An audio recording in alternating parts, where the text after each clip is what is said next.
Hey, and welcome to another video. It's good to see you. My name is Elmo Karjalainen, but you can call me this guy. Today, I'm talking about how to spice up your solos in an easy way without really doing anything. So, I'll be right back after this intro.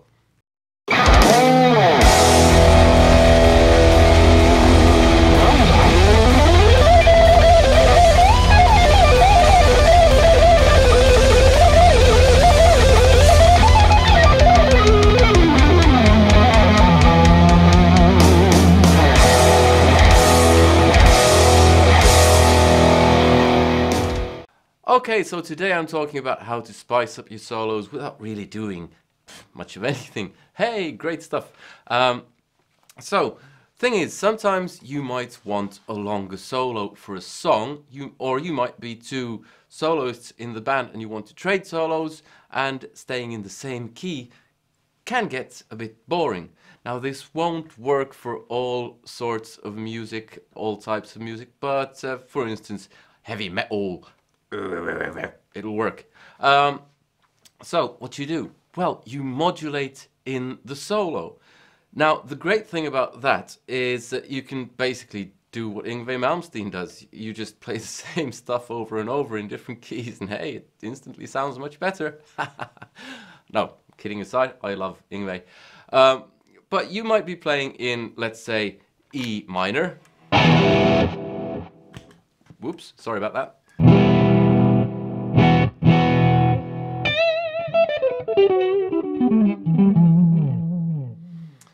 And if you keep doing E minor long enough, it will probably get a bit boring, or at least it will place huge demands on you if you're the only soloist, or if you're two soloists, it will just be a bit stale, or it can be a bit stale.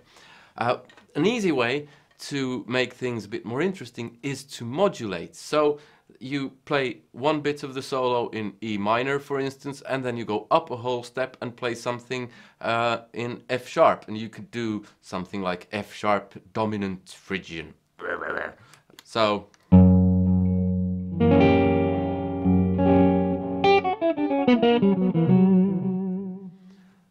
now, that's a very typical Yngwie Malmsteen thing to do. So if you listen to any of his records, there's bound to be an example of this somewhere. Just the song Rising Force, that has 4 different keys, if I remember correctly. Yngwie does 2 and Jens Johansson does 2. Now, that's a very easy way to add tension and keep things interesting.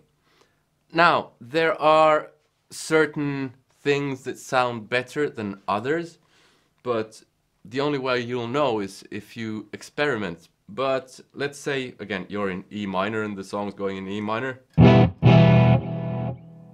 Could be Dorian.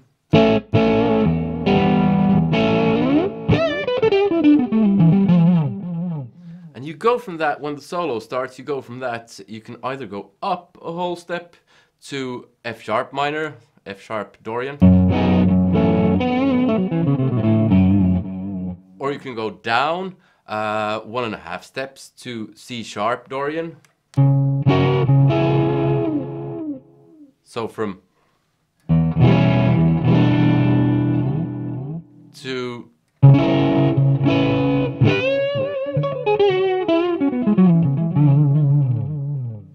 that's one thing that works.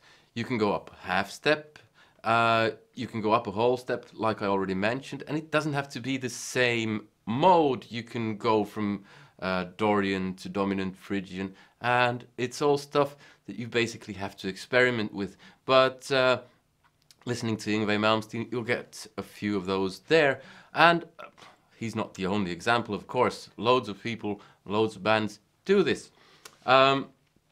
One thing I like is going from E Dorian to F sharp Dorian, and you can also go back from E Dorian to F sharp dominant Phrygian, and you can go back from that to E Dorian and then back again to F sharp dominant Phrygian. So that's one thing. Or you can keep modulating up and up until you come back to the original starting point. These are all great ways of keeping the soloing interesting. Now, like I said, this works great if you're two soloists and you want to trade solos, but if you're the only soloist, it also provides a nice break within the solo where you can slightly change what you're doing. So you might be doing, let's say you're in E dominant Phrygian.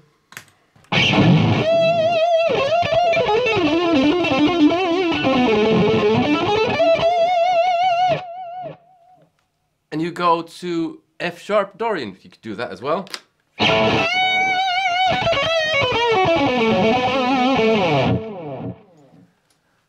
You can also slightly, let's say you're playing the dominant Phrygian thing in E and you're doing something along the lines of Yngwie, just as an example.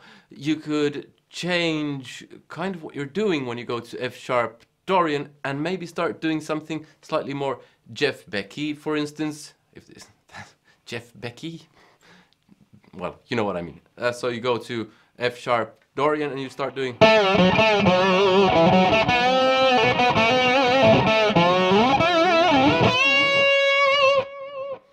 And it doesn't have to be the whole F sharp thing is Jeff Beck style. You could just start out by doing a couple of licks that sound a bit like Jeff Beck and doing something different. The thing is, because the modulation gives you a kind of breaking point, you can also change your own course when you're doing that if you're the only soloist, which is also kind of a fun thing to do because, hey, who wants to be a one-trick pony? Yeah, so that's basically it. Now, after this, I'm gonna do a performance. Well, actually, I did it already, but hey, no one knows, except I just told everyone. Yeah, but anyway, there's a performance following this, and you can download the backing track. The link is in the description, where I go from E, let's see if I can remember this, E Dorian to F sharp dominant Phrygian to G Dorian to A dominant Phrygian, and the same thing again. So you download the backing track and you can practice over that if you wish to practice that kind of stuff. And you can also listen to different bands doing this and pick up the stuff and maybe incorporate it in your own music. Because, like I said, it adds a bit of tension, keeps things interesting, and it's a different thing.